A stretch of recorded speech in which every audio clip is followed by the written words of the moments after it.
turned out to be a fraud. President Trump, thank you. I'll let you respond, Vice President. Well, I think this is so rich, coming from someone who has been prosecuted for national security crimes, economic crimes, election interference, has been found liable for sexual assault, and his next big court appearance is in November at his own criminal sentencing. And let's be clear, where each person stands on the issue of what is important about respect for the rule of law and respect for law enforcement. The former vice president called for defunding federal law enforcement, 45,000 agents, get this, on the day after he was arraigned on 34 felony counts. So let's talk about what is important in this race. It is important that we move forward, that we turn the page on this same old tired rhetoric and address the needs of the American people, address what we need to do about the housing shortage, which I have a plan for, address what we must do to support our small businesses, address bringing down the price of groceries. But frankly, the American people are exhausted with this same old tired playbook. Vice President Harris, thank you. Excuse me. Every one of those cases was started by them against their political opponent. And I'm winning most of them, and I will win the rest on appeal. And you saw that with the decision that came down just recently from the Supreme Court. I'm winning most of them. But those are cases, it's called weaponization. Never happened in this country. They weaponized the Justice Department. Every one of those cases was involved with the DOJ, from Atlanta and Farley Willis to the Attorney General of New York and the DA in New York. Every one of those cases. And then they say, oh, he's a criminal. They're the ones that made them go after me. By the way, Joe Biden was found essentially guilty on the documents case. And what happened in my documents case? They said, oh, that's the toughest of them all. A complete and total victory. 2 months ago, it was thrown out. It's weaponization, and they used it, and it's never happened in this country. They used it to try and win an election. They're fake cases. President Trump, thank you. A really quick response here, Vice He's President. anchor and he's Weaponization of the Justice Department. Well, let's talk about extreme and understand the context in which this election in 2020 This is the first presidential debate in 2024 election going to take place on November 6th. From any misconduct if he were to enter the White House again. Almost Understand that this is someone who has 2 openly months said and a he little would bit more. terminate, I'm quoting, terminate the Constitution of the United States, that he would weaponize the Department of Justice against his political enemies.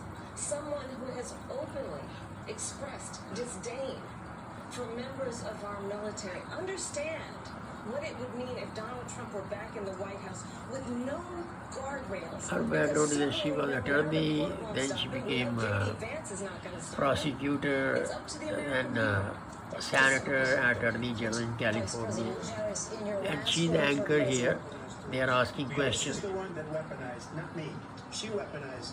I probably took a bullet to the head because of the things that they say about me. They talk about democracy. I'm a threat to democracy. He came from a very wealthy family. To democracy was a fake Russia investigation that went nowhere. We have a lot to get to. Lindsay? Vice President Harris, in your last run for president, you said you wanted to ban fracking. Now you don't. You wanted mandatory government buyback programs for assault weapons. Now your campaign says you don't. You supported decriminalizing border crossings. Now you're taking a harder line. I know you say that your values have not changed. So then why have so many of your policy positions changed?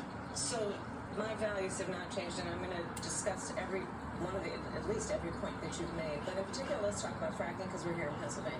I made that very clear in 2020. I will not ban fracking. They are in Philadelphia, which is the state of Pennsylvania. In fact, I was the tie-breaking vote on the Inflation Reduction Act, which opened new leases for fracking.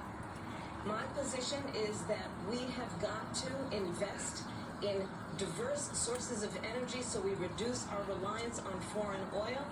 We have had the largest increase in domestic oil production in history because of an approach that recognizes that we cannot over-rely on foreign oil.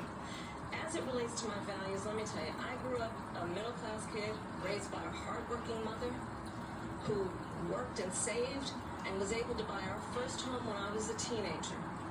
The values I bring to the importance of home ownership, knowing not everybody got handed $400 million on a silver platter and then filed bankruptcy 6 times, is a value She's that I talking bring to about my it because work his father to say left we are $400 million for Trump. sector and home builders. So he was a developer, and it seems like Trump is also a developer, a real estate developer. So they have a lot of, he has a lot of property in New York and many other states and some other countries.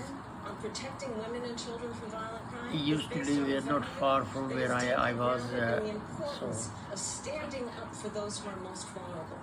My work that is about protecting Social Security and Medicare is based on long-standing work that I have done, protecting seniors from scams. My values have not changed. And what is important is that there is a president who actually brings values and a perspective that is about lifting people up and not beating people down and name-calling. The true measure of the leader is the leader who actually understands that strength is not in beating people down, it's in lifting people up.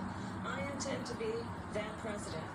President Trump, your Well, first of all, I wasn't given $400 million. I wish I was. My father was a Brooklyn builder, Brooklyn, Queens, and a great father, and I learned a lot from him. But I was given a fraction of that, a tiny fraction, and I built it into many, many billions of dollars, many, many billions.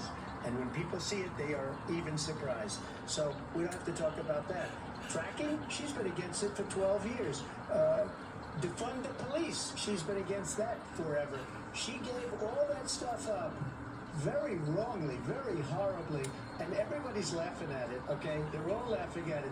She gave up at least 12 and probably 14 or 15 different policies. Like, she was big on defund the police. In Minnesota, she went out, wait a minute, I'm talking now, if you don't mind, please. Does that sound familiar? She went out in Minnesota and wanted to let criminals that killed people, that burned down Minneapolis, she went out and raised money to get them out of jail. She did things that nobody would ever think of. Now she wants to do transgender operations on illegal aliens that are in prison. This is a radical left liberal that would do this. She wants to confiscate your guns, and she will never allow fracking in Pennsylvania. If she won the election, fracking in Pennsylvania will end on day 1. Just to finish one thing, so important in my opinion. So I got the oil business going like nobody has ever done before. When they took over, they got rid of it, started getting rid of it, and the prices were going up the roof. They immediately let these guys go to where they were. I would have been 5 times, 4 times, 5 times higher, because you're talking about 3.5 years ago. They got it up to where I was because they had no choice, because the prices of energy were quadrupling and doubling. You saw what happened to gasoline. So they said, let's go back to Trump. But if she won the election, the day after that election, they'll go back to destroying our country, and oil will be dead, fossil fuel will be dead, we'll go back to windmills, and we'll go back to solar, where they need a whole desert to get some energy to come out. You ever see a solar plant? By the way, I'm a big fan of solar, but they take 400, 500 acres of desert soil. These are not good things for the environment. Thank you.